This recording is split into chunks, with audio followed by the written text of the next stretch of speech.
Obrigado, Rafa. Mais uma vez, pessoal, muito boa noite a todos vocês. Muito obrigado pela presença de cada um de vocês aqui. Conhecimento, sem sombra de dúvidas, é o caminho para o sucesso, né? Estudar cada vez mais, dominar aquilo que você quer fazer, aquilo que você pretende colocar em prática, é o caminho realmente, né? Mais saudável para o sucesso. Naturalmente e normalmente, nós somos uma dupla aqui presente com vocês, Danilo e eu e o Danilo, né? E hoje, por motivos de força maior, o Danilo não pôde estar presente com a gente, então vou estar aí junto com vocês durante o tempo que nós temos aí para estar fazendo essa webinar, falando com vocês sobre como identificar as melhores condições de mercado para as nossas operações, né? E talvez isso para o iniciante seja tão importante quanto o gerenciamento de risco, tão importante quanto saber de fato a técnica de cabo a rabo, podemos dizer assim, né, ao pé da letra, e assim por diante. Então, acho que é um tema leve, gostoso de se falar, gostoso de interagir com vocês, gera possivelmente muitas dúvidas para o pessoal que está começando aí, mas fiquem tranquilos, isso é completamente natural e a gente está aqui justamente para sanar as dúvidas e me coloco à disposição, não só eu, mas também o Danilo, o Alisson Correia, que são meus colegas de trabalho, nós que fazemos parte da Arena do Investidor e que acompanhamos o pregão todos os dias, né, da abertura até o leilão de fechamento lá na Arena do Investidor, ou melhor dizendo, aqui na Arena do Investidor, né, eu estou aqui na XP ainda, esperamos vocês aí todos para sanar as dúvidas e acompanhar o pregão lá e tirar, enfim, na prática qualquer dúvida que tenha ficado aí, tá ok? Bom, pessoal, eu acho que a gente pode começar falando sobre que tipo de operação a gente quer fazer, ou seja, qual a estratégia que a gente vai utilizar, qual o perfil operacional que nós temos, né? Quando a gente vai falar de swing trade, a gente vai estar observando normalmente os gráficos de maior periodicidade, uma vez que a gente está analisando gráficos de maiores periodicidades, a gente também pode se aproveitar dessas condições pelos tempos menores, né? A gente viu alguns dias atrás, eu posso já citar um exemplo fácil aqui de início, a Rumo 3, batendo muitas vezes no número que é o 40, né? A gente chegou até a emitir uma recomendação de Rumo 3, ela foi para a carteira da Arena, o papel rompeu, depois disso lateralizou e ficou alguns dias batendo nessa região dos 6,40 e fatalmente quando ela ganhou de novo isso aí na terça-feira ela começou a mostrar força e hoje ela já abriu guepada e performou muito bem. Onde eu quero chegar com essa introdução que eu estou passando para vocês? Muitas vezes, né, o operador de day trade, ele não olha a condição do gráfico diário, a condição do gráfico semanal, e talvez lá tenha um número importantíssimo, né, que caso seja rompido, seja para cima ou para baixo, não tem problema, o que a gente quer é que o mercado tenha direção, de preferência que seja para cima, porque esse é um diagnóstico de que a economia está indo bem, de que aquela empresa está indo bem, e isso traz para a gente várias outras informações positivas, como é o caso de geração de emprego e tantos outros benefícios que a gente possa citar como, de uma forma resumida, a economia propriamente dita indo bem, né? Mas voltando ao foco, né? Quando a gente encontra uma condição num tempo gráfico maior, ela muitas vezes, e na maioria das vezes eu posso assegurar para vocês, ela é uma condição bem específica, porque ali vai ter mais volume de dinheiro presente, né, na tomada de decisão, caso tal patamar seja rompido, né, seja ele de suporte ou de resistência. Tá? E o operador de day trade que não dá valor para essa informação, que por sua vez é técnica do ponto de vista gráfico, né, pode perder uma oportunidade bem significativa. E quando a gente fala de como identificar as melhores condições, esse é um dos padrões. Essa é uma das condições de mercado que a gente quer pegar, né? A gente sabe que vai entrar um fluxo maior de dinheiro, provavelmente na compra ou na venda, independente de qual seja o rompimento, naquele patamar de preço, e o que a gente quer é pegar carona com esse volume de dinheiro, com esse fluxo comprador ou vendedor, né? Quando a gente diminui a periodicidade, a gente vai provavelmente encontrar menos padrões tão relevantes como esses. Porque não é tão natural o mercado bater muitas vezes durante o pregão, ou seja, intraday, intradiário, no mesmo nível de preço ou em uma região de preço, exceto se a gente enfrentar um período de consolidação. E é aí que a gente vai encontrar mais uma condição de mercado, que é o padrão de rompimento lá no intraday. Quanto maior o número de toques nessa condição, mais forte será o rompimento.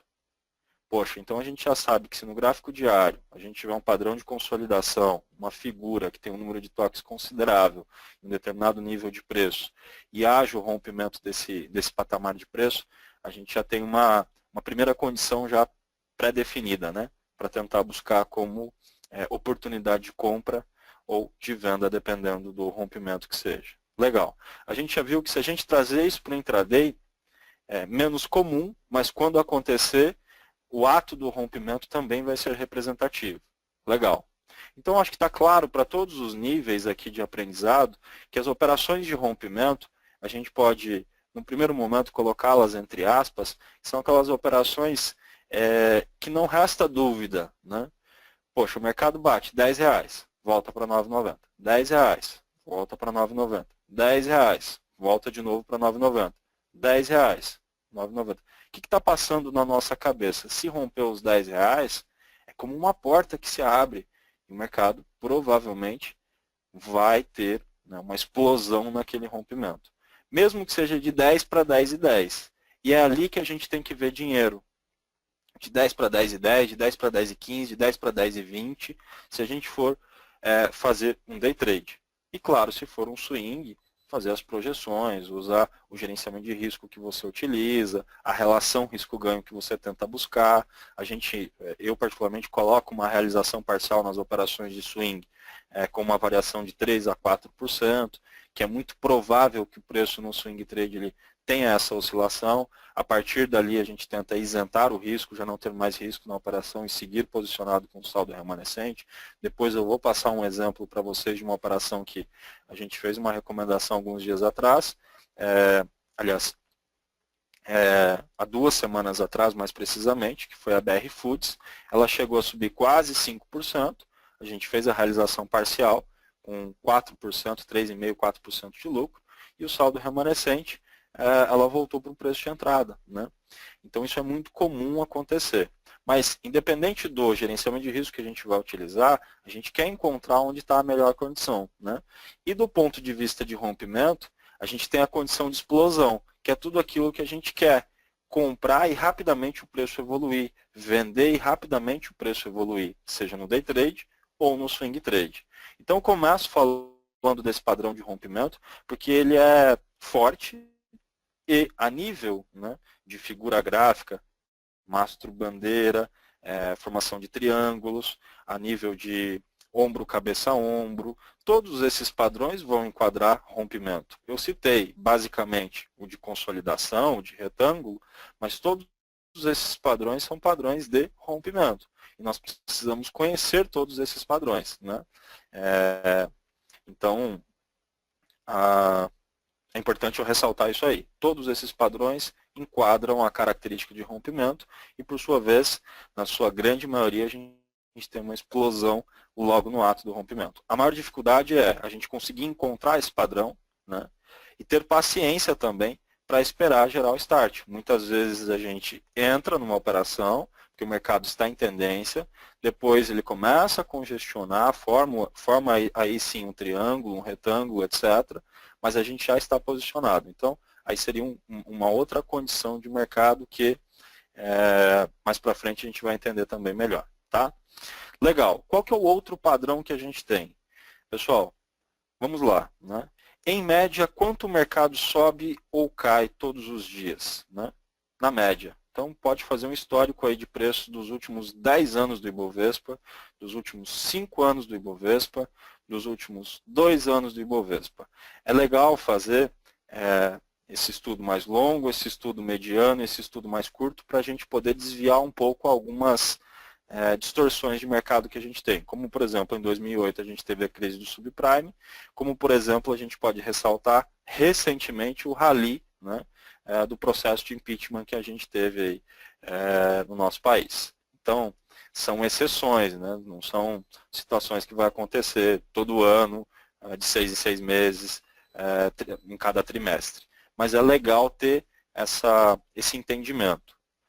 Falando de uma forma mais objetiva, né, todos nós, né, provavelmente, né, vamos pensar que a média do mercado ela oscilar num dia normal, né, mercado aí tranquilo, semana normal, num mês normal, num trimestre normal, vai oscilar em média 1,5%, 2% no dia. Se a gente computar que muitas vezes a gente tem um gap na abertura, o que seria o gap? É o espaçamento entre o fechamento de ontem e a abertura de hoje, certo? Hoje, por exemplo, a gente teve um gap forte em Vale, a gente teve gap em Petrobras, a gente teve gap no índice. Cerca de 90% dos papéis tiveram um gap na abertura de hoje, né? Se a gente computar que muitas vezes boa parte, né, desse percentual já está na abertura do mercado, o mercado ele precisaria de tempo para gerar uma condição, né, ou seja, ele teria que ter um respiro em relação a um gap de baixa, para ele poder voltar a cair e aí sim gerar uma boa condição de venda com uma projeção que venha a atingir esse 1,5%, 2% de queda que eu estou citando como exemplo. E a mesma coisa quando o gap é de alta, né? O mercado precisa muitas vezes corrigir, para depois disso ele retomar a alta, e em relação ao ponto que ele estabilizou para ele retomar a alta, a gente tentar buscar esse 1,5%, 2%, que foi a média aí que eu estou pegando numa situação hipotética, para que vocês entendam e possam assimilar melhor essa explicação, né?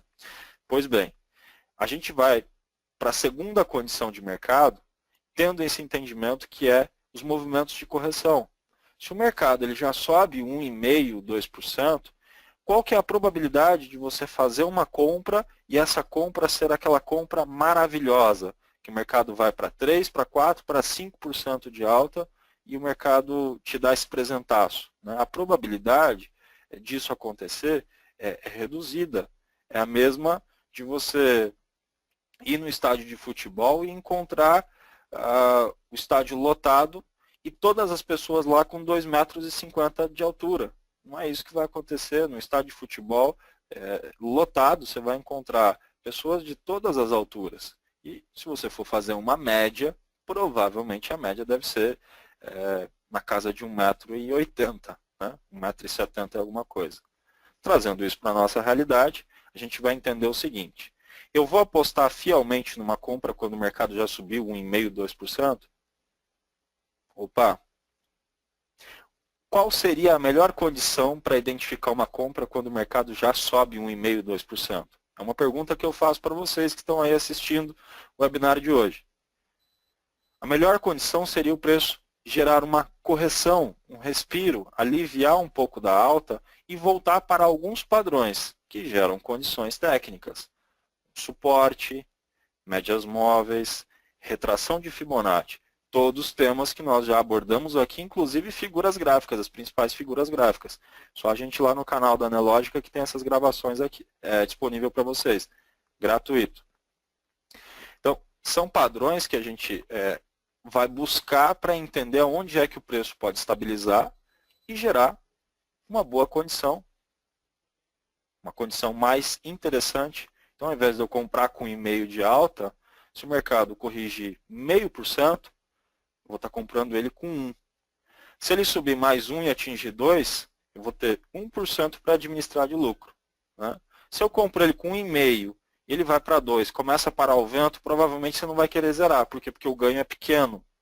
Poxa, não vou sair aqui, né? Eu comprei um papel de R$10, está dando 5 centavos, eu quero mais. Mas será que a gente está entendendo que o mercado já sobe 2%? Qual que é a probabilidade dele ir para 2,5%, 3%? Nós vamos precisar de muito mais força. Vamos precisar que o mercado consiga comer espinafre, ficar igual o Popeye todos os dias, se a gente só operar assim. Então a probabilidade ela fica mais remota, mais reduzida, para a gente ser bem sucedido tomando esse tipo de decisão.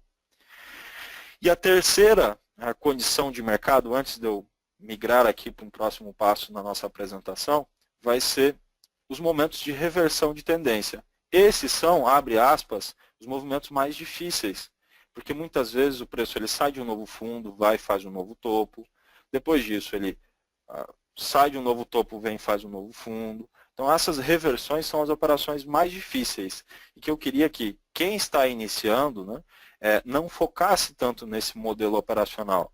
Tente se apoiar em ativos, né, que você vá tomar a decisão, sejam eles ativos financeiros, né? Sejam eles contratos futuros ou uma ação, enfim, um derivativo, uma opção, qualquer tipo de gráfico, uma commodity, milho, boi, enfim, em uma condição que o mercado te mostre tendência. Caso depois de você já estar na operação, ele volte, te stop, reavalie por que você tomou aquele stop, isso é de capital importância, para que numa próxima condição semelhante àquela você possa reavaliar a sua entrada. Poxa, eu fiz uma entrada parecida a essa, com essa, porém eu fui estopado. E eu me lembro que nessa condição de mercado, né, a gente tinha o gráfico com uma inclinação tal, os indicadores que você utilize, caso você utilize com uma condição X, e o volume financeiro numa condição Y. Tenha todo esse entendimento de forma clara. O erro ele vai surgir. Isso aqui é renda variável. Se fosse renda fixa, não precisaria nem falar de stop, né? Mas não, aqui a gente tem que falar também dessa questão. E as reversões de tendência, na minha opinião, são os movimentos mais difíceis para quem está iniciando, para quem está no perfil mais intermediário. Então, esse seria uma condição de mercado que a gente deve deixá-la mais de lado, né? Ela vai surgir em algumas situações de uma forma difícil de ler, né? Quando ela estiver muito clara, que é a formação de um pivô, quando já não rompe mais o fundo, aí dentro daquele pivô maior surge um pivô menor, também não rompe mais o fundo no intraday, ou seja, o diário não rompe fundo e o intraday parou também de romper fundo. Aí você vai nos 60 minutos, lá no intraday, no 15 minutos, esses tempos gráficos começam a te falar, me compra, você vai olhar o volume financeiro, ele está começando a crescer em relação à média que vinha tendo. Opa, você já sabe que no diário não fez novo fundo e o intraday está gerando uma compra, aí começa a ficar um pouquinho mais claro e ali a gente também vai ter uma condição interessante de mercado. Então a gente pôde definir basicamente 3 condições, né, como identificar 3 condições de mercado, de uma forma bem detalhada, né, sucinta aqui no primeiro momento, são 8h25, então a gente já, nesses primeiros 25 minutos aí passando para vocês a condição de rompimento, né, seja ela de padrão retangular ou de figuras, e a gente reforçou que os padrões do gráfico diário, do gráfico semanal, devem ser observados por um trader, né, aquele cara que está fazendo day trade o dia todo, mesmo que seja scalper, não tem problema. Você sabe que se romper os 6,40 da Rumo 3, tem uma grande probabilidade de andar. Vocês querem ver um ativo que está para romper também, apesar dele ter uma liquidez mais reduzida se comparado à Petrobras? A Lame, né? A Lame 4, lojas americanas. Depois a gente vai ver no gráfico, tá? Você já tem que chegar sabendo que se o mercado for de alta, não tiver nenhum empecilho para aquele setor, aquele ativo em específico não tiver um gap para desconfigurar a situação, né, você já sabe que tem um rompimento no gráfico diário e que tem um monte de cara de swing trade de olho naquela condição. Então, provavelmente vai vir um movimento rápido e forte no primeiro momento. É isso que o trader quer, né? Se tiver como gerenciar risco, ele quer pegar carona nesse movimento, né? Então, lembrem-se já, amanhã, chegar na frente do seu monitor aí, já colocar Lame, opa, mercado abriu, como que está os futuros, etc. Possivelmente possa startar. Como que eu posso me aproveitar dessa condição?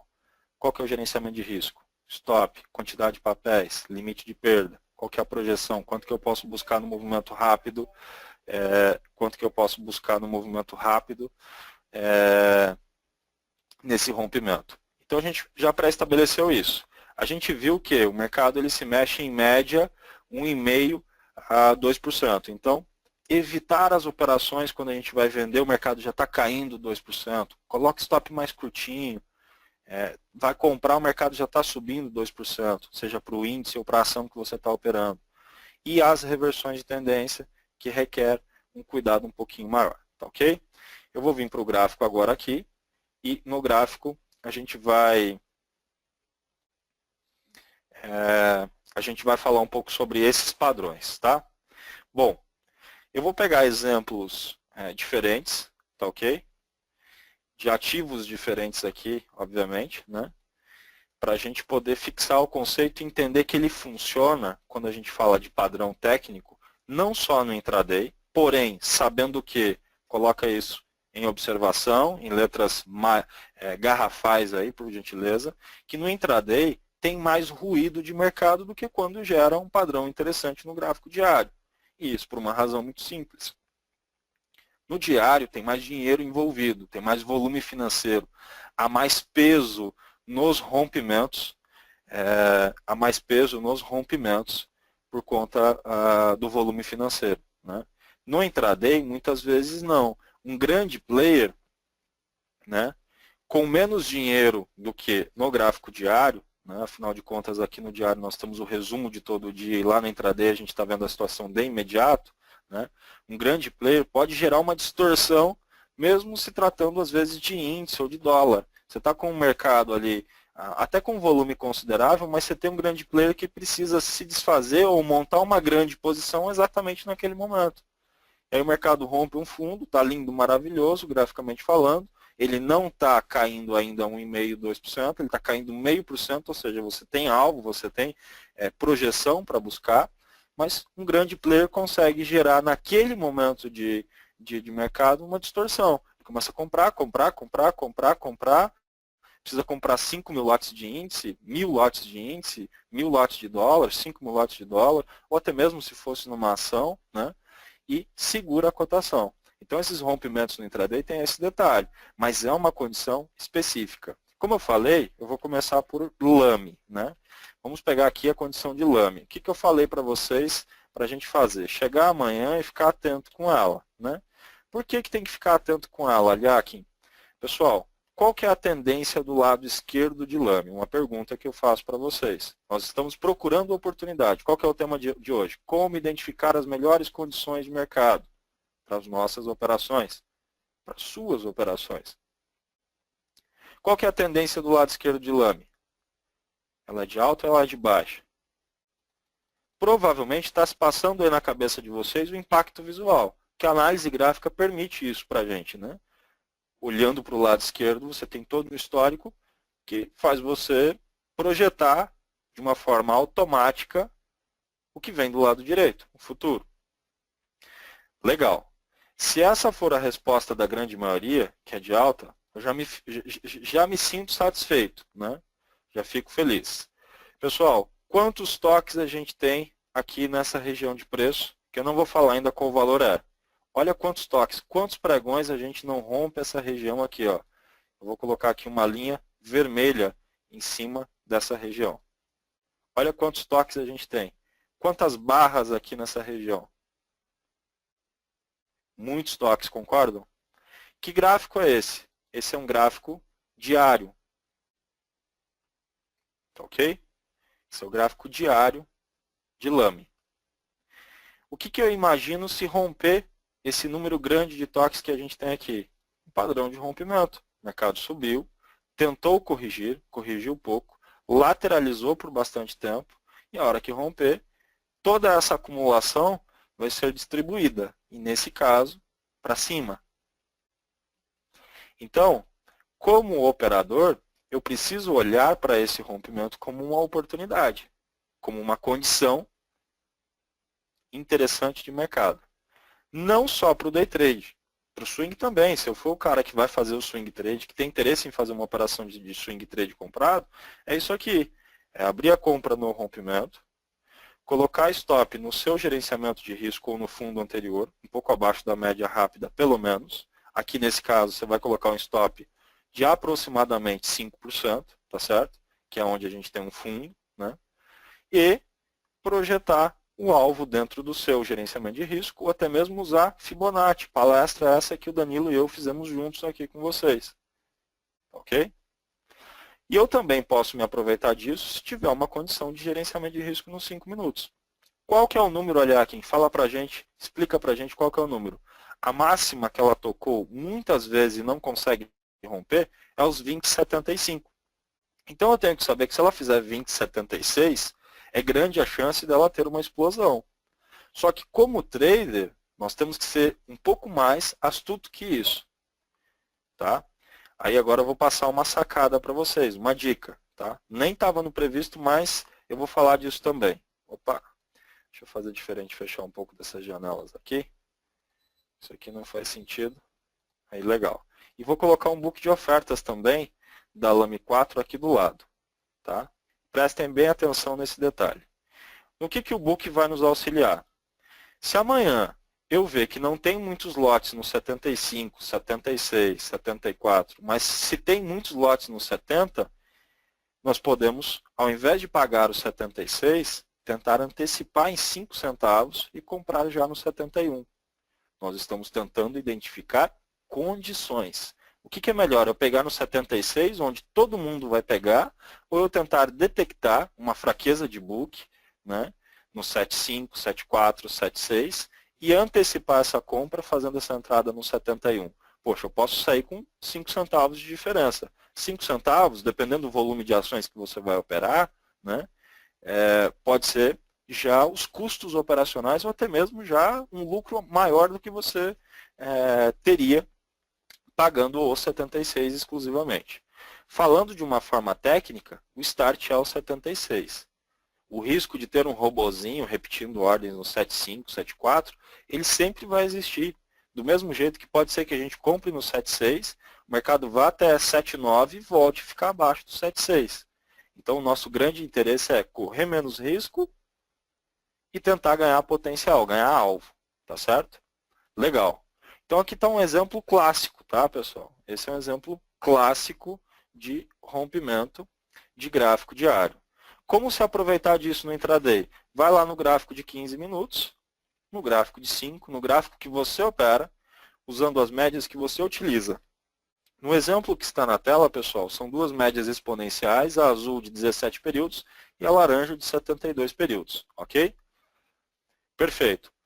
Vai colocar lá os seus starts, avaliando o book de ofertas, tentando identificar onde tem muita presença de venda, onde tem muita presença de compra, e vai ver se tem condições de gerenciamento de risco. O bom stop ele é em 20 e 20. Eu não acho que dá para fazer day trade com stop de 50 centavos, eu acho um stop muito caro. Mas a gente tem uma outra condição de stop aqui mais curtinha, no 20,48, que é o último fundo do gráfico de 1 minuto. Então, de repente, se amanhã ela abrir, tá certo? Ficar um tempo oscilando aqui, 20,65, 20,68, desce, faz um 20,60, 55 de novo, volta lá para 65, 68. Opa, você já tem uma condição de stop mais curto aqui, ó. O mercado já começou a acumular. De repente ele gasta 20, 25, 30 minutos, aí abre o Dow Jones e o mercado vem para tentar romper a resistência. Aí o que você faz? Você conseguiu encontrar o gerenciamento de risco no tempo menor, conseguiu ver, identificar o rompimento e vai pegar carona no movimento. Né? Perfeito. Essa é a condição que a gente quer. Tá? Então, um exemplo clássico de rompimento para cima. Tá? Legal. Vamos pegar um outro ativo que, inclusive, eu fiz uma operação nela hoje e não deu certo e que ficou consolidando o dia inteiro hoje. Só que essa é uma característica diferente.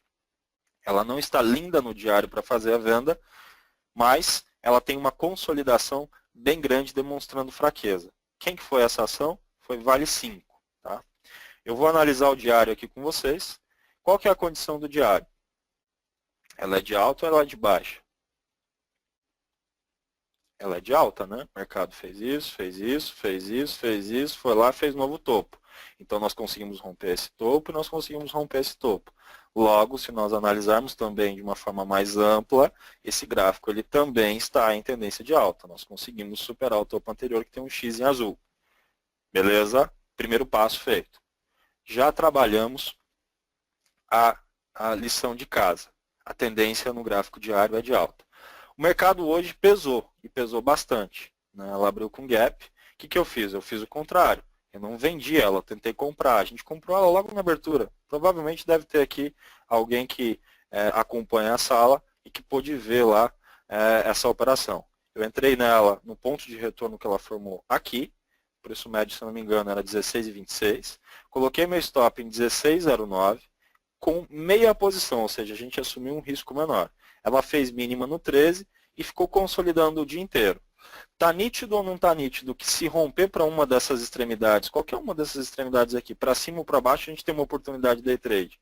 Tem que estar nítido. Se perder o 13, eu já tenho que chegar aqui sabendo, amanhã, Vale abriu 16,15, por exemplo.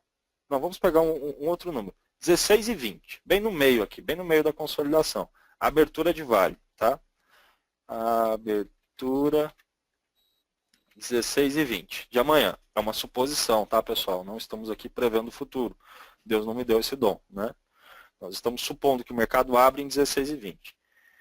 Galera, se perde o 16,13, é rompimento clássico. Ela ficou um pregão inteiro respeitando hoje o 16,13.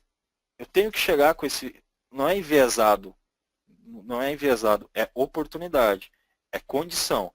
Existe uma condição, se perder o 16,13, da Vale cair mais os meus 10 centavos rapidinho, 15 centavos, eu fazer o meu day trade, pegar o meu movimento, coloco no bolso e ótimo. Por quê? Porque a probabilidade é grande dela cair o suficiente para dar um day trade. Se ela abrir em 16,20, ela vai abrir com 5 centavos de queda. 5 centavos de queda para um papel de R$16 é um percentual pequeno. Nós estamos falando aí de 0,3 de variação. Então ela teria pelo menos mais 1% para cair. 1% seria cair mais 16 centavos. Ela iria para 15,98. Então você tem um day trade ali para buscar de 10 a 15 centavos, até uns 20 centavos, abre aspas, dentro da zona de conforto da variação percentual que eu expliquei inicialmente. O mercado ele se mexe em média 1,5%, 2%. 2% no cenário otimista, 1,5% no cenário normal, né? Mas na média está ali, 1,5%. Né? E a mesma coisa se ela ganhar para cima essa região. Por quê? Por que tem essa condição, galera? Qual que é a estrutura principal do gráfico diário? A estrutura principal do gráfico diário. Ela está numa tendência de alta. Né? O que pode interferir nisso aí? Notícia, beleza, minério de ferro. Pode ter vários argumentos aqui técnicos que vão influenciar na movimentação para baixo ou para cima. Mas nós estamos fazendo a leitura de padrão, de condição. O que vai acontecer com o minério de ferro durante a madrugada, etc. Me desculpem, eu não consigo controlar, e acho que nenhum de vocês. A gente vai chegar aqui amanhã de manhã, né, vai abrir o Bloomberg e vai pegar a cotação do minério, ou qualquer outro mecanismo que você tenha. Né? É isso que a gente faz. Né? Legal. Mas se romper os 16,30, 16,35, onde eu tiver aqui uma referência de gerenciamento de risco e pegar o rompimento dessa região, eu também tenho que entender que isso é uma oportunidade. Por quê? Porque ela vai estar rompendo um dia inteiro de consolidação. Ela ficou hoje o dia todo acumulando. Né? Então, o padrão bem... É um pregão bem consolidado para um papel tão volátil como Vale. Né? Papel de peso como Vale. Então, há um acúmulo tão grande a ponto de acreditar que quando houver o rompimento, eu posso ter uma explosão rápida de 1, 1,5%, 2%. Por isso eu interpreto isso como uma condição. Tá? Provavelmente vocês devem estar se perguntando, Aliakim, você não espera a primeira hora de pregão, primeira uma hora e meia de pregão para tomar a decisão? Eu não espero, tá, pessoal? Eu, principalmente no day trade, não. No swing trade, muitas vezes o mercado acaba abrindo com um volume muito baixo, né? Até a abertura do Dow Jones, abrir a DR e ganhar um pouquinho mais de volume no book de ofertas, eu decido esperar um pouquinho mais para emitir uma recomendação para vocês de compra ou de venda no swing. Mas no day trade não, no day trade eu já opero a partir da abertura, se tiver condição, e principalmente como gerenciar risco, eu tomo a decisão já assim. Eu procuro correr risco pequeno no início do pregão, para não gastar muito fôlego, não dar todos os... como que eu posso falar? Gastar todas as balas ali logo na abertura, até o mercado pegar mais consistência. Mas eu entendo que geralmente é um período que o mercado anda rápido. Né? Então, quando você consegue pegar na veia, dá para fazer um financeirinho legal, muitas vezes dependendo do estilo que o mercado está se comportando, da forma que ele está se comportando, até fazer a meta já logo no começo do dia. Né? É um pouco agressivo, talvez isso? Mas eu interpreto tudo como oportunidade. Se há uma boa condição, eu não espero meia hora, uma hora para tomar decisão, não. Tá bom? Legal. Mas é só uma questão de perfil, né, pessoal? Que isso fique claro, tá? Esperar um pouco a mais de tempo é extremamente saudável para você tentar identificar melhor a tendência do dia, né? Ou pelo menos identificar melhor o momento de mercado, tá? Então, perfeito. Legal. Espero que esse exemplo de vale tenha ficado claro, né? Que é uma combinação, né? Hoje o mercado se recuperou. Esse contexto tem que estar dentro da cabeça de vocês. Quem não acompanha o mercado, lá vai a explicação. Hoje o Ibovespa, eu vou colocar o gráfico do Ibov aqui, ó, e vou colocar, por exemplo, nos 5 minutos, tá? Olha só. Gente, isso aqui é Ibovespa 10h30, 10h50 da manhã. Isso aqui, tá certo? Ibov. Ibov aqui caía 0,7. Ok? Olha o que o mercado fez. Toda essa recuperação, certo? Então há um contexto. O mercado se recuperou, mas a Vale não. A Vale ficou. Agora pensa só, se o mercado em relação a essa onda, amanhã ele decide ajustar um pouco, o que deve acontecer com o Vale se perdeu 13? Então é um contexto, né? Há um contexto. Por isso, mesmo ela estando no gráfico diário ainda em tendência de alta, ela deixa a gente trabalhar aquela venda lá no intraday pelo tamanho do acúmulo que ela teve. Ou seja, conseguimos identificar uma condição de mercado. Né? A segunda condição que eu gostaria de falar aqui com vocês é a seguinte. Suponhamos que ela consiga romper para cima a consolidação, como eu acabei de explicar, certo? Isso vai produzir para a Vale exatamente esse padrão. Amanhã, uma barra que vai romper a máxima de hoje. Eu não sei como vai ser o fechamento. Eu vou deduzir que ele seja positivo. Caso esse fechamento seja positivo, no que pode se transformar essa operação que a gente estava estudando lá no intraday, agora olhando pelo diário?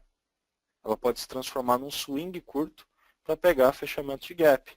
Você vai correr um risco de day trade, olha só a sacada, a condição que você está conseguindo encontrar. Poxa, eu vou comprar lá no 16,31, 16,35, enfim, avaliando o book também, como o Kim explicou no webinar analógica. E se tiver um bom gerenciamento de risco, eu vou fazer a operação. Só que, Kim, eu tenho um perfil de não só fazer day trade, eu também tento pegar umas operações de swing. Então, estou pensando aqui em fazer o seguinte. Cara, eu vou entrar na operação, né, 16,31, 16,35, rompendo a consolidação, e vou levar até o 16,50, 16,60, lá eu faço uma parcial. Ou seja, o meu dinheiro do day trade eu já coloco no bolso. E fico com o restante até o fechamento do pregão. Se ela fechar bem, eu vou segurar para tentar levar ela até o fechamento do gap, ou até mesmo até o topo anterior. Então a gente conseguiu já identificar uma segunda condição que parte lá do intraday com uma combinação do gráfico diário. O lado que ela romper, ela tem oportunidade. Para baixo vai ser venda, para cima, essa compra, se amanhã for um dia onde ela consiga mostrar força, pode sim se transformar numa operação de swing trade. Aliás, Kim, mas por quê? Ela não chegou nas médias ainda. Legal. Se nós analisarmos, né, acredito que essa dúvida está passando na cabeça de vocês. O último movimento da Vale, olha onde a gente veio, se a gente pegar a retração de Fibonacci. O último movimento, tá? A gente está analisando essa perna de alta aqui. A gente poderia até pegar desse outro ponto, enfim, é só uma questão de critério. Não mudaria muito ela estar nas retrações, tá? Então, nós estamos olhando para a Vale num ponto onde dá para especular um movimento, teoricamente, pelo menos até o fechamento do gap.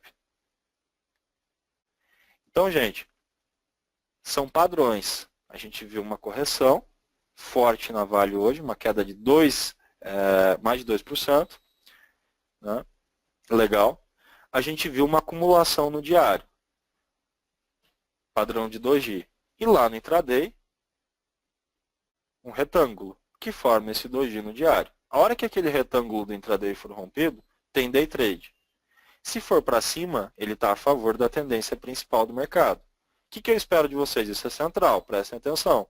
O mercado sobe, corrige. Sobe, corrige. Perceba que aqui ele não toca na média. Aí ele acumula alguns dias, sobe. E agora ele corrige. Em tese, qualquer retomada no intraday de compra, o que se espera do mercado? Que ele retome a sua tendência principal. Maravilha, né? Ótimo. Vamos, por exemplo, da BR Foods que eu mencionei quando eu estava na parte mais teórica, né? Padrão de rompimento também.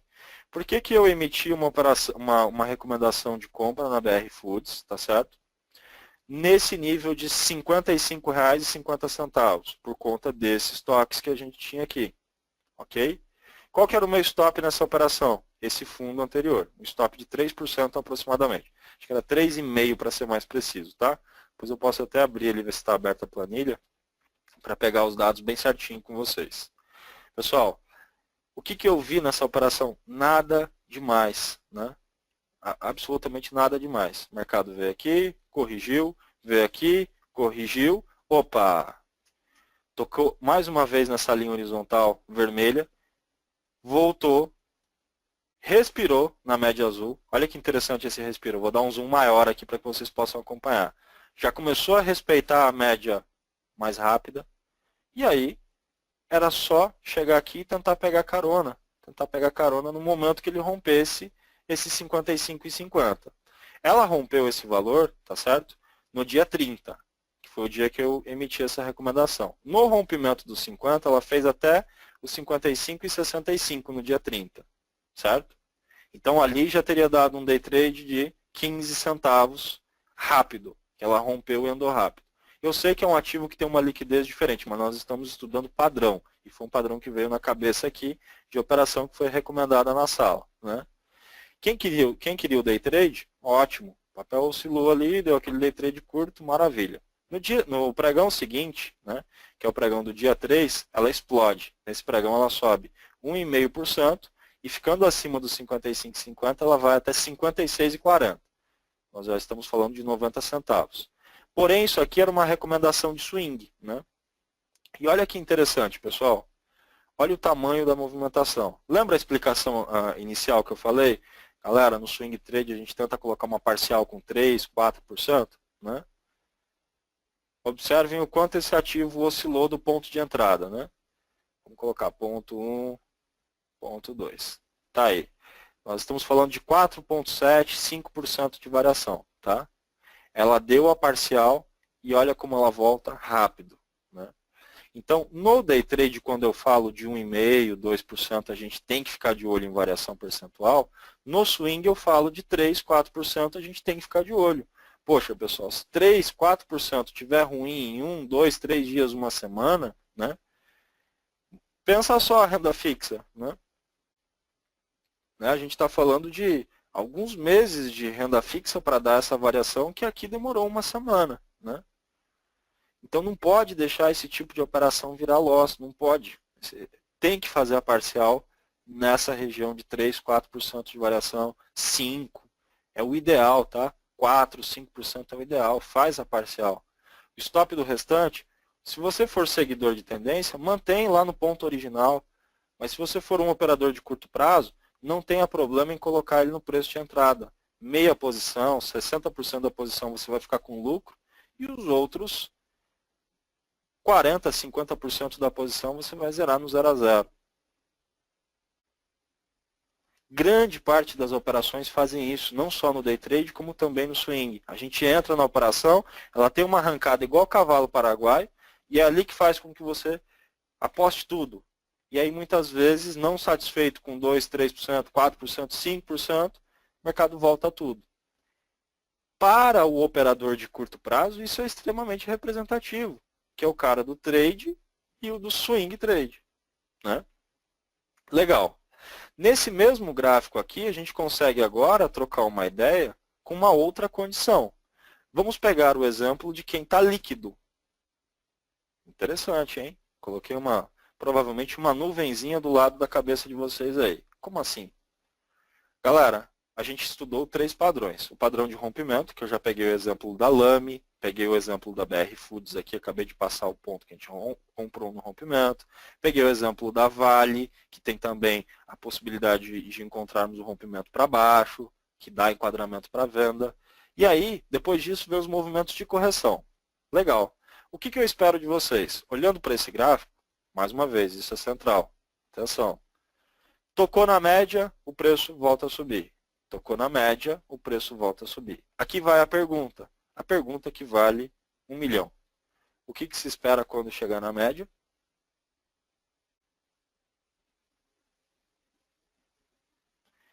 Poxa, queria ser, né? Queria ter o dom de saber o que está passando na cabeça de vocês.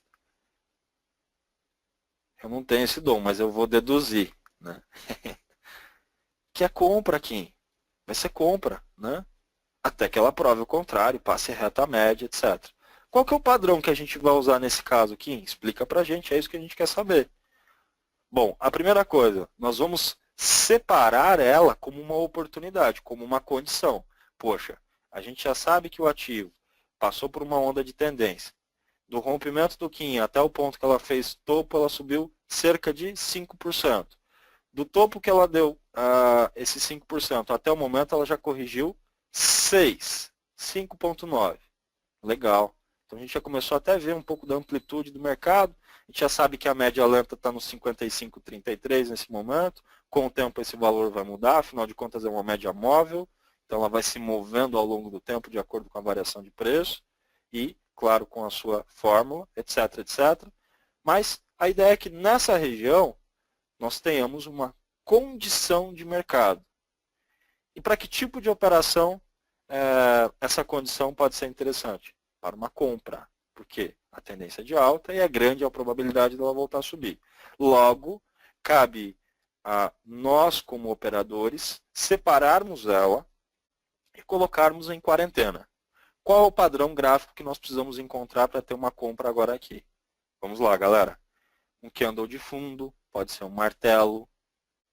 De repente, uma formação de ponto pivô do intraday, um pivô de alta nos 60 minutos ou no gráfico de 15 minutos. Mesmo que não seja um martelo, pode ser um candle de máxima e mínima maior. Eu vou ilustrar para vocês como é esse cenário. Tá?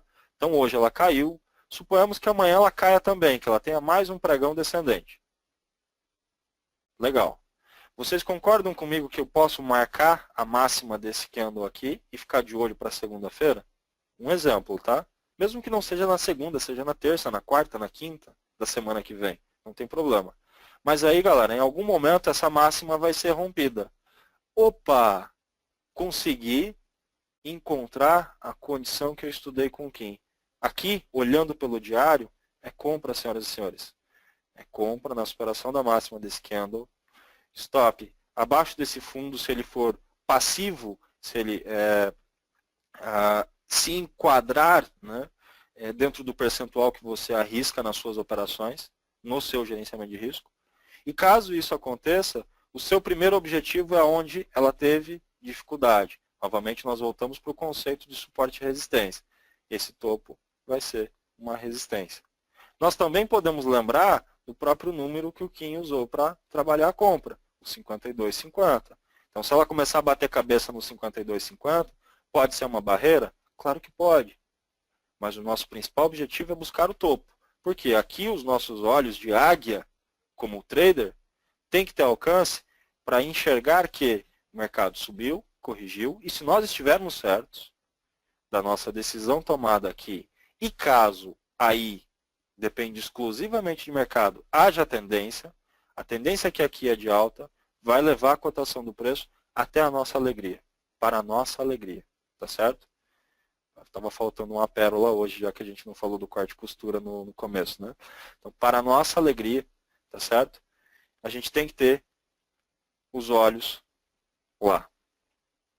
Se vai, depende exclusivamente de mercado, mas o padrão que a gente vai ter que encontrar, a nossa obrigação é esse, aqui na média, tá?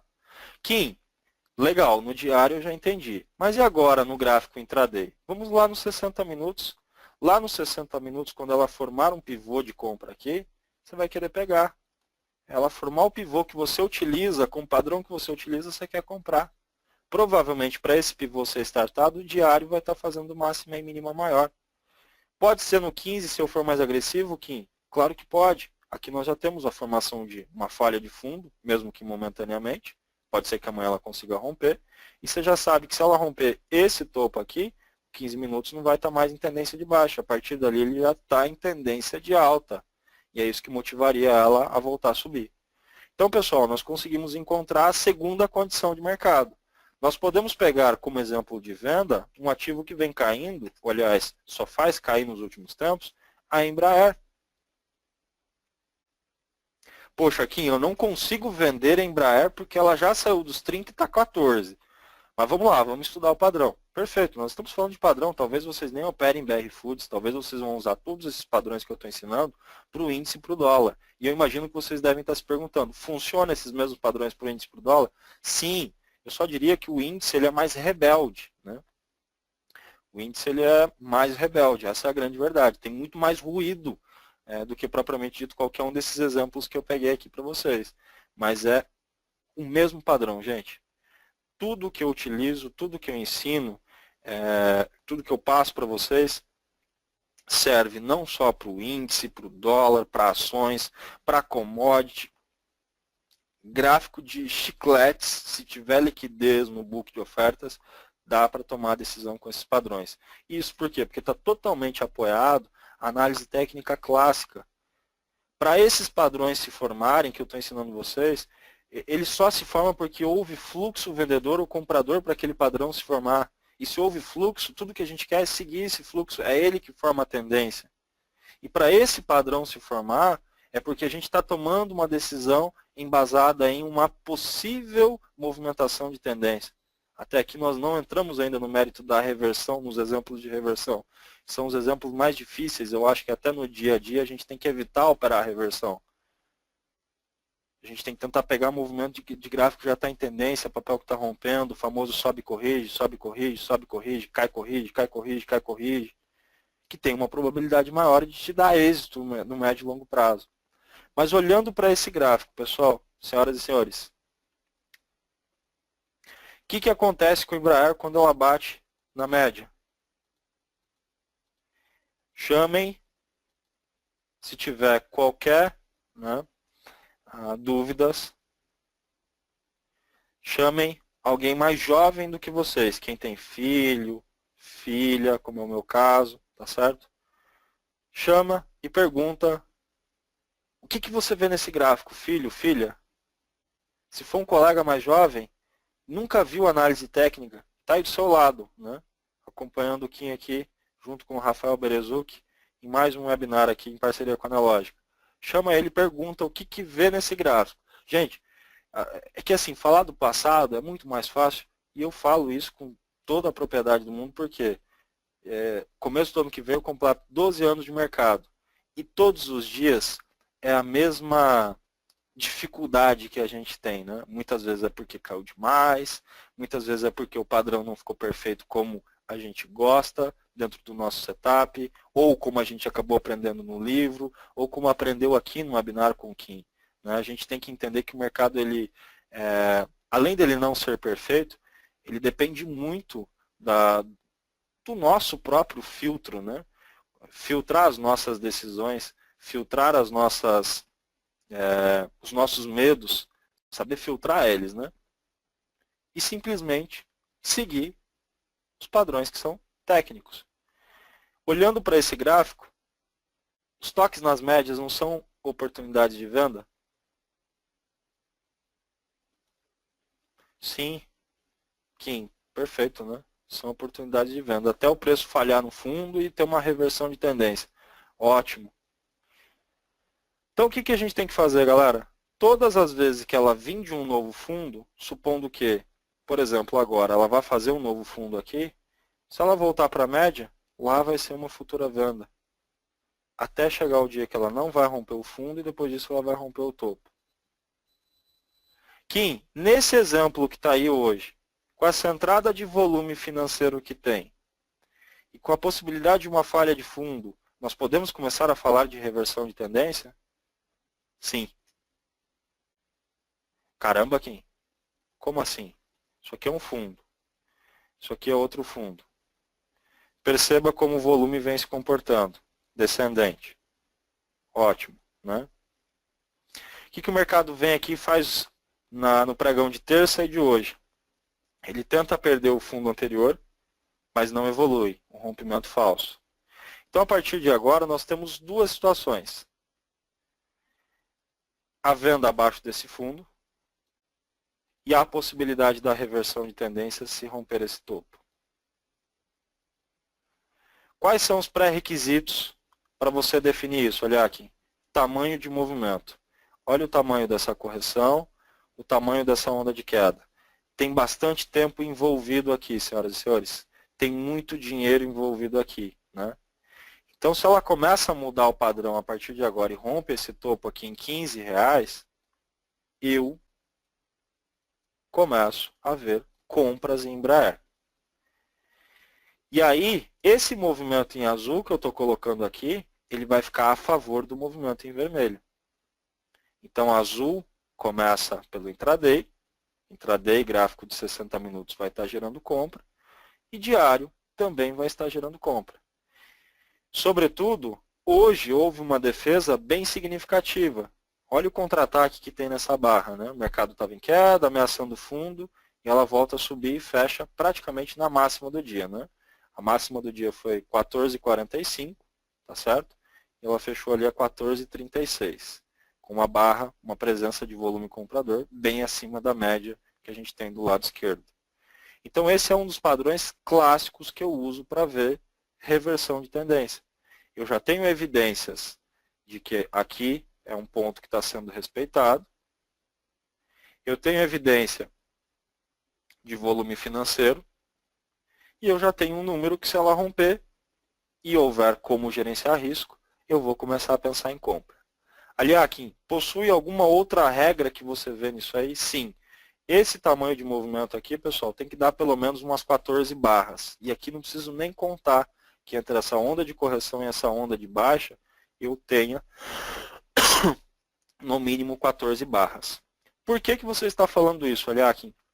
Porque, galera, vocês concordam comigo que aí, de repente, eu posso começar a ver reversão onde tem 2 barras, aonde tem 8 barras.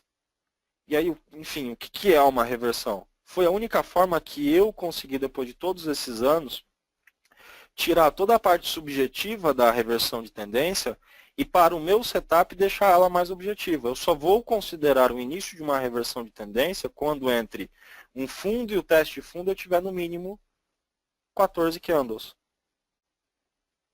Independente do tempo gráfico que seja. Se for no day trade, num gráfico de 5 minutos, a cada 14 candles de 5 minutos que não romper o fundo, já pode ser o início de uma reversão de tendência. E aí, o gráfico abaixo de 5 minutos, ele precisa me dar a compra, que é o gráfico de 1. Quando 1 der a compra, que é a nascente do movimento, podemos dizer, eu quero entrar na operação. A mesma coisa é no gráfico diário, quando a gente está falando de swing trade. O que tem aqui nos 60 minutos, galera? Se ela for lá e romper os R$15. Os 60 minutos também vai passar para a tendência de alta. Intraday, acima do 15,00, também vai estar em tendência de alta. Então, intraday, alta, acima do 15,00. Então, eu sei que o 15 ele define a nascente do movimento no intraday. E o diário vai estar deixando um fundo mais alto que o fundo anterior. Vai dar errado? Vai dar certo? Não sabemos. Mas a probabilidade de ser ali a origem da reversão de tendência é exatamente a partir desse ponto, onde o diário não tem um novo fundo, onde ele respeita a quantidade de barras de um fundo até o teste desse fundo, que precisa ser no mínimo 14 barras, 14 candles, tá certo? E nós vamos, a partir dali, gerenciar risco e, acima dos R$15, trabalhar com compras. O que mais que eu posso usar como evidência? O rompimento de linha de tendência.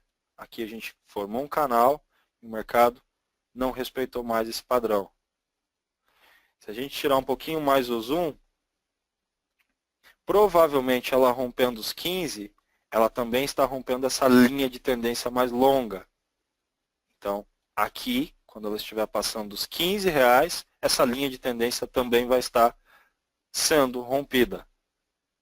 É ali que é a origem do movimento. Se a gente for pegar um outro gráfico, quando ele teve uma reversão, pode ser o da RADL3, né? Exatamente. Olha aqui, ó, o mercado formou um canal, né? Parou de respeitar, fez a primeira onda, deu alguns stops de venda aqui, que isso fique claro, que aqui ele deu uma venda, estopou. E aqui ele deu uma venda para tentar pegar esse teste de fundo, e a não ser quem zerou bem curtinho, não conseguiu pegar essa movimentação. Mas olha só, tem no mínimo de 14 candles desse fundo até esse fundo, e quando o mercado rompe esse topo, ele está com o intraday comprado e o diário ficando comprado. Olha o que acontece com a RADL3. Esse foi o primeiro exemplo que veio na cabeça, um papel que subiu bastante. E a mesma coisa, a gente pode levar para qualquer outro ativo que se enquadre numa condição parecida como essa. Esse aqui é o ideal, que é aquela condição onde o mercado sobe e forma um movimento já bem perto do topo, ou seja, ele já não cai mais com tanta força, ele cai menos, né? Mas nem sempre a gente encontra padrões como esse. Às vezes a gente vai ter que se preparar e enfrentar para decisões como essa da Embraer. Então, galera, com isso, né, eu abro agora para perguntas. Todos esses padrões eles se enquadram independente do tempo gráfico. Pode ser no 1, no 5, no 15, no 60, no diário, no semanal ou no mensal, tá certo? E tudo que a gente precisa é de gerenciamento de risco em cima desses padrões. Esses são os padrões que eu interpreto como condições de mercado. Se a gente encontrar padrões como esse, a gente tem que colocar em quarentena. Por que eu falei da Lame? A Lame tem que ficar em quarentena amanhã, segunda-feira, nos próximos dias. Por que eu peguei o exemplo da Embraer? Que é uma reversão clássica, papel que está sofrendo há bastante tempo. O 1500 é o padrão ideal, ele rompe linha de tendência, ele rompe topo do gráfico de 60, ele inicia a movimentação do gráfico diário, sobretudo acompanhado com o volume.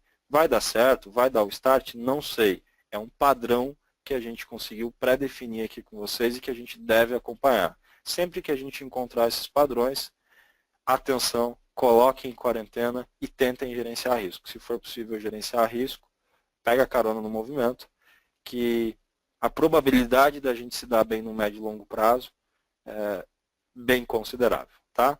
Rafael, fica à vontade aí para pegar as perguntas do pessoal, estou à disposição.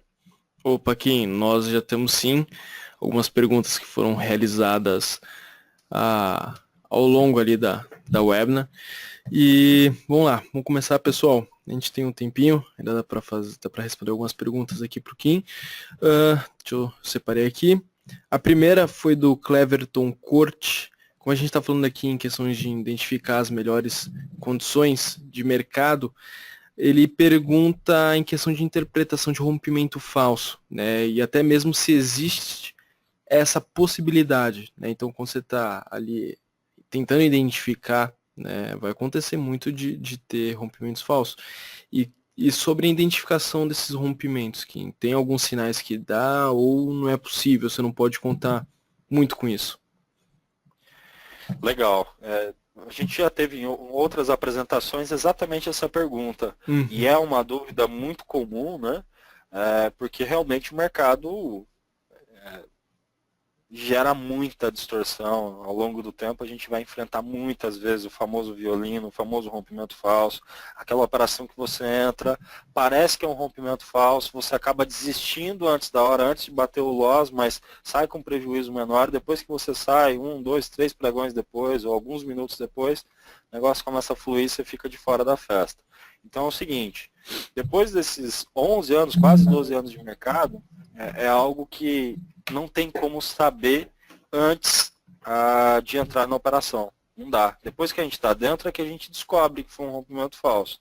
O que pode ser feito é encontrar determinados padrões e quando ele for de consolidação, evitar comprar exatamente o rompimento. Deixa eu colocar aqui um exemplo, vou ilustrar um exemplo para vocês aqui. comprar exatamente o rompimento, fazer o seguinte, filtrar o rompimento. Rompeu, você sabe, opa, andou, desenvolveu um movimento, o movimento foi bom. Então agora, quando fizer um pullback significa correção, eu vou comprar nas correções. Aí você vai atuar só aqui nos movimentos de correção. Foi um exemplo que eu expliquei ali. Agora, você vai entender que você perdeu essa movimentação do rompimento aqui.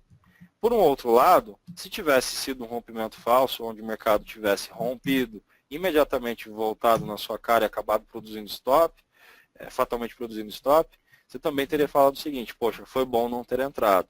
Mas todos aqui acho que vão concordar que a gente só descobriu isso depois de pronto a movimentação. Tanto para quem ficou de fora da movimentação positiva, caso ela aconteça, como também para aqueles que ficaram de fora e evitaram um possível violino num segundo cenário.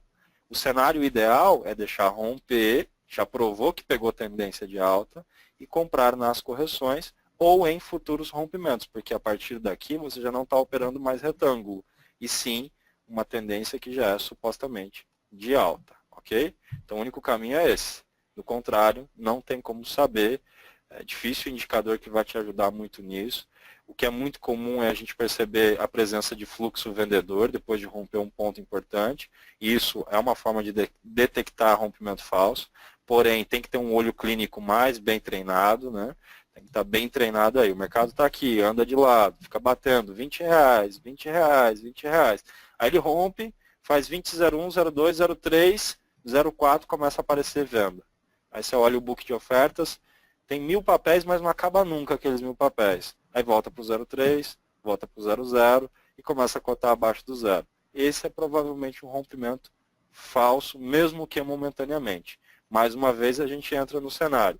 Se isso te assustar, você corre o risco de zerar a posição, o mercado fazer um pullback até um 95, que seria saudável, não teria ainda provavelmente estopado, e aí depois disso ele volta e ou você compra de novo, que vai gerar custo, ou você ficou de fora daí desse rompimento. Mais uma vez a gente descobre que dá para tentar se apoiar nessa presença de volume vendedor depois de romper para uma compra, romper para uma venda, mas a gente só descobre que foi falso mesmo depois que a gente toma o loss ou que a gente fica de fora da festa. Não, perfeito, Kim. E ainda, né, a gente aqui comentando sobre identificar as melhores condições, fazer esses estudos. E com relação às notícias, como o quanto, né, a gente já teve uma webinar sobre isso, né, inclusive não só na webinar em específico, mas até fora da webinar essa pergunta aparece e reaparece, mas é que a gente vê também muita gente preocupada com o impacto que as notícias ali que saem em diversos canais, na Infomoney, por exemplo, né, o pessoal fica muito preocupado do quanto isso pode afetar ali as operações.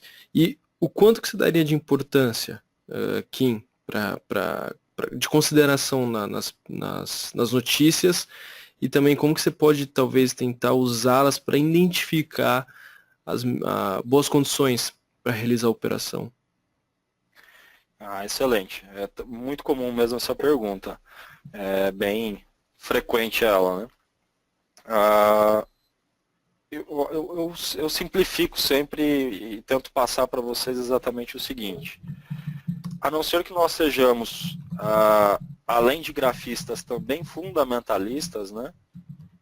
A gente não deve tentar interpretar as notícias, a gente deve saber que ela existe, a gente deve, ao longo do tempo, tentar aprender, mesmo que não seja do seu interesse, mas tentar aprender um mínimo sobre análise fundamentalista, para que isso possa te servir como um apoio. E aí sim, a combinação das duas escolas vai te dar uma melhor visão do mercado.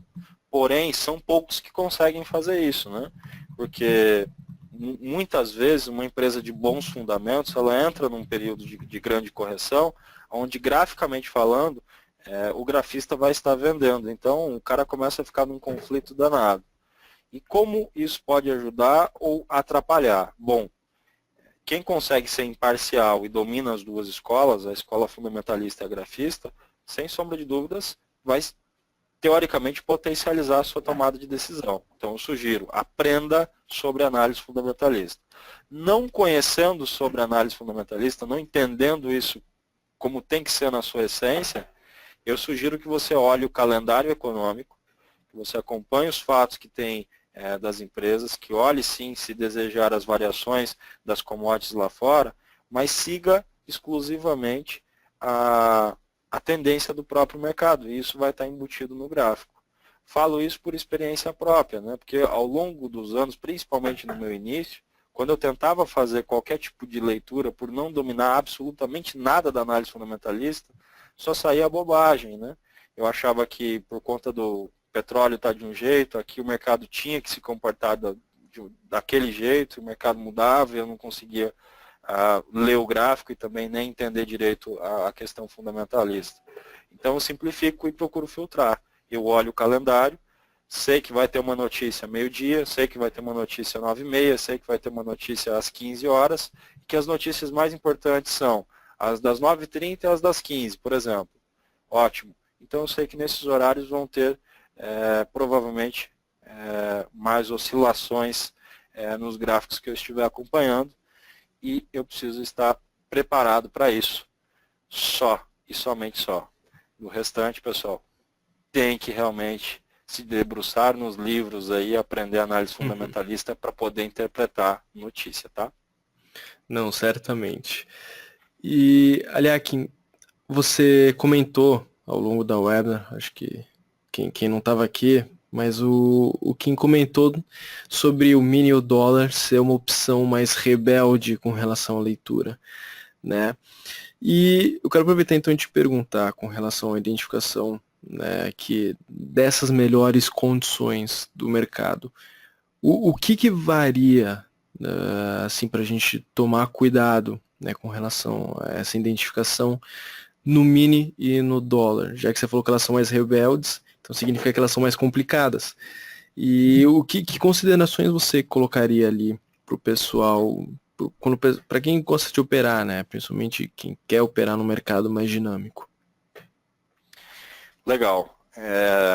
Ao longo do tempo, a gente vai percebendo aí alguns padrões que o mercado respeita mais em ação, respeita menos em contrato futuro, enfim. E uma das coisas que é muito comum no contrato futuro, né, é o mercado forçar, né, uma região importante para que ela seja rompida a ponto de fazer a grande maioria do pessoal se estopar ali, seja numa resistência ou num suporte, para depois disso ele voltar a subir ou voltar a cair. Então, muitas vezes você está vendo uma compra, por exemplo, no índice, vamos falar de um número redondo, 60.100 pontos. Só que existe no histórico do gráfico, ou até mesmo quando você acompanha tão de perto aquele ativo, durante alguns dias, algumas semanas, alguns meses atrás, o mercado respeitou muito os 60 mil. E a sua compra, graficamente, ela está na região dos 60 e 100. O que eu sugiro? Evitem trabalhar com todo o lote da sua compra no 60 e 100. Não entrem fielmente no 60 e 100. Levem em conta a possibilidade dos players do mercado, os grandes players, forçarem o rompimento dos 60 mil redondo, por ser um número importante, para posteriormente ele voltar a ficar acima dos 60, aí sim, dos 60 mil, e aí sim ele desenvolver uma movimentação mais longa de alta. Isso no índice, no dólar, a gente vê acontecendo com muito mais frequência do que nas ações. E não sei se é uma maldade do mercado, se a gente pode usar essa expressão, se é algo natural, a ponto dos players conseguirem detectar que ali há uma presença muito grande de stops, alguma coisa nesse sentido. Então, por isso que eu falo que eles são mais, ganham esse destaque, né, como eu mencionei anteriormente, em relação às ações, porque esse padrão é muito mais comum. Outra coisa, as reversões de tendência nos contratos futuros, elas costumam ser mais bruscas. Às vezes o índice ele sai de um novo fundo, ele está caindo 0,5%, 1%, ele volta tudo e sobe 1.000 pontos na vertical. Hoje foi quase assim, se nós olharmos aqui, ó, o WINZ16, lembrando que a gente já está com um novo vencimento aí, né? Se nós colocarmos no gráfico de 15 minutos, não é tão comum a gente ver, né, na maior parte dos gráficos de ações, padrão como esse. Hoje teve na Petro que decidiu fazer isso, que colaborou, né, corroborou aqui para o índice ter essa movimentação. Mas olha isso aqui, gente. Né? Então, ele é bem mais severo, ele não dá respiro, ele vira o fluxo e sobe 1000 pontos, ou cai 1000 pontos. Ele decide cair aqui, ele cai 1000 pontos praticamente na vertical. Então não dá muito alívio. Às vezes a gente fica esperando até uma correção e essa correção não vem. Né?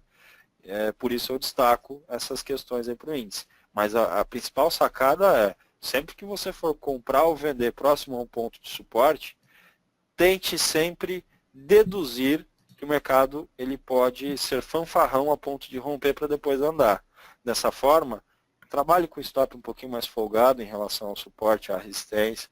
Tente montar um médio, né, não muito distante desse suporte ou dessa resistência, para que você não seja afogado caso o mercado tenha esse estilo de movimentação. E o restante é seguir o fluxo, seguir a direção, seguir a tendência e saber virar a chave mais rapidamente nos contratos futuros. Se não souber virar a chave, às vezes a gente fica um tempão esperando a movimentação e ela não vem.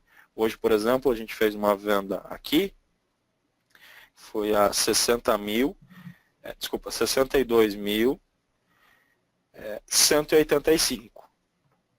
O mercado ficou durante meia hora respeitando o 120. A gente zerou o último lote no 62,040. E se a gente não zera o 62,040 esperando que o mercado voltasse para fazer o teste de fundo, que seria o mais normal, o mercado respeitou, foi na média, desceria para fazer teste de fundo, a gente teria colecionado mais um stop ali. Né? E olha só a reversão que o mercado monta. Então, tem que ser mais rápido no gatilho, tem que ser um verdadeiro Chuck Norris para operar os contratos futuros aí. Quem é mais rápido no gatilho tem mais chance de sobreviver. Velho faroeste. Então ele é mais rebelde pela capacidade de ser mais influenciado, então, né? Excelente, é isso aí. Talvez por ter uma carteira teórica por trás dele, o dólar por ser uma moeda e pela situação do país, enfim, ainda, né, a situação, mesmo que melhorando, mas ainda a situação do país, não é natural que a gente tenha uma moeda oscilando tanto como o dólar oscilou nos últimos anos aqui no Brasil, mas, enfim, talvez por termos essas duas características aí. Ou seja, precisa saber virar mais rapidamente a chave, tem que ter um gerenciamento de risco mais rigoroso. Às vezes essa questão, é um contratinho, né, 100 pontos dá R$20, fica o dia todo ali trocando lote, trocando lote, trocando lote. Vai financeiro também. Então, essa é a sacada. Eu acho que dessa forma fica mais clara a explicação.